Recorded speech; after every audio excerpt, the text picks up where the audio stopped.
Boy, with China, you take what you can get. So a handshaking incident gets a lot of attention. And then we get new revelations that, well, the Chinese have been up to things that we couldn't even have conceived of a little more than 24 hours ago. Jennifer Griffin, following it all as only she can at the Pentagon. Jennifer.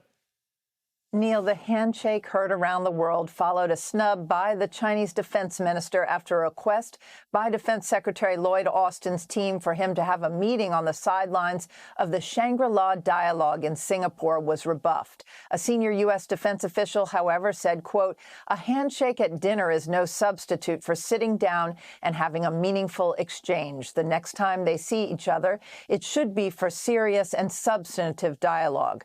Meantime, we've learned that CIA Director Bill Burns flew to China for a clandestine visit last month as relations between the two countries continue to plummet. U.S. officials confirmed that Chinese citizens suspected of being spies have attempted to penetrate U.S. military bases in Alaska in recent months. The incidents have increased in the last several years, we're told. Alaska is home to some of the country's most sensitive military bases. U.S. troops have encountered Chinese nationals posing as tourists visiting Alaska purportedly to see its northern lights and other attractions. In one instance, first reported by USA Today and confirmed by Fox News, a vehicle carrying several Chinese citizens blew past a security checkpoint at Fort Wainwright in Fairbanks, Alaska, according to multiple congressional sources. After eventually stopping the vehicle, a drone was found inside. Senator Dan Sullivan of Alaska stressed the importance of that his home state plays in defending the U.S. mainland and expressed alarm about what he is seeing.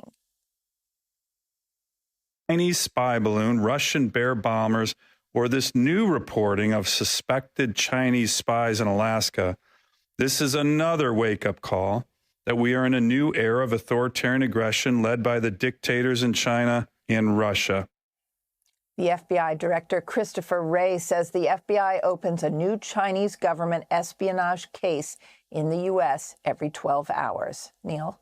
It's getting pretty scary. Jennifer, thank you for that. Jennifer Griffin. Hey, Sean Hannity here. Hey, click here to subscribe to Fox News YouTube page and catch our hottest interviews and most compelling analysis. You will not get it anywhere else. 你好, 同志们,你好. You want to know what I do? You guys know how my tongzimen, my comrades, are spying on Alaska.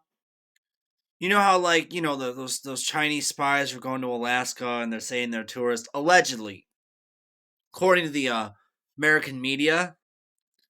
Okay, I'm Mr. President, His Excellency Baba Xi Jinping's best American friend. I'm his best American friend. And I live in Springfield, Ohio, okay? Which is a 20-minute drive to Wright, Patterson Air Force Base and a bunch of other military installations, like Lockheed Martin. Oh, I love Lockheed Martin. Anyway, I have been, I'm part of a CE5 group, okay? Which is where, you go meditate with a group of people and you try to contact aliens. Guess what Wright Patterson Air Force Base in my habit of CE5 has in common? Tongzimen, if you're going to go spy in an American Air Force base or American military base, you should say that you are actually doing CE5 group meditation to summon interdimensional gray aliens. It's like the perfect cover. Join a CE5 group, make it real legit. You're a bunch of Chinese people interested in aliens, okay?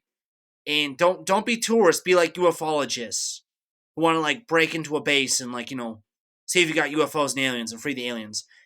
Alien Liberation Front, ALF, not Animal Liberation Front, Alien Liberation Front. We're gonna try to raid Area 51 to free the aliens. You know what I'm saying?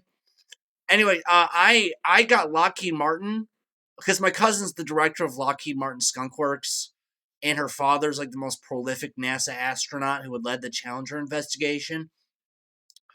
Well, China, Tongzimen in China, China, Tongzimen of China, Zonggu.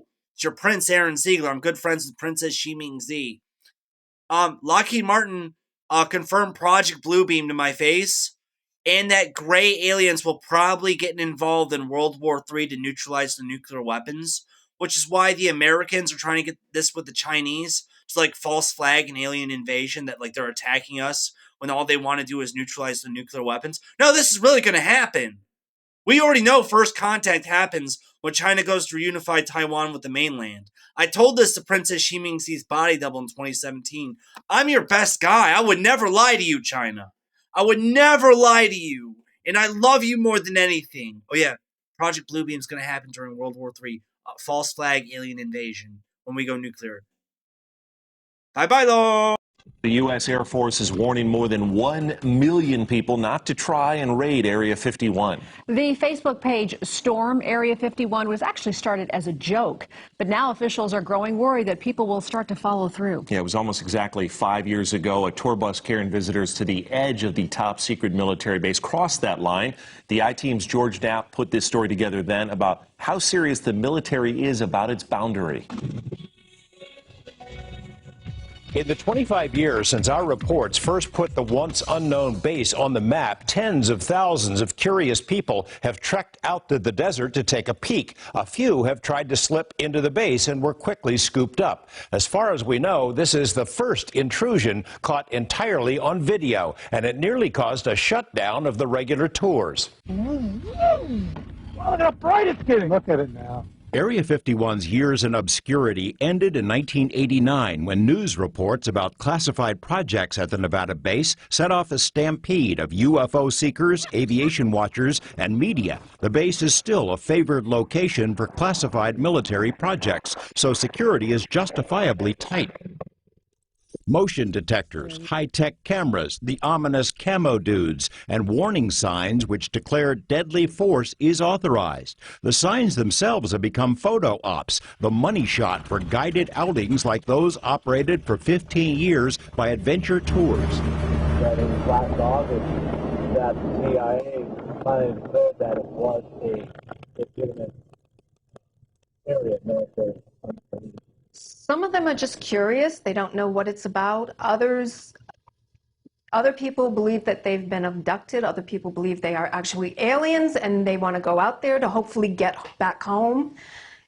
We get all kinds of people. Co-owner Donna Tryon says the typical tour includes stops at main shrines of Area 51 lore, the E.T. highway sign, the Little Ailey Inn, and the Holy of Holies, the very edge of the base itself. But there's one thing the tour most certainly does not include. The point at which our journey must stop. Our guides have been known to tell the passengers that, you know what, you can't go over that line. And if you step foot over that line, you're on your own.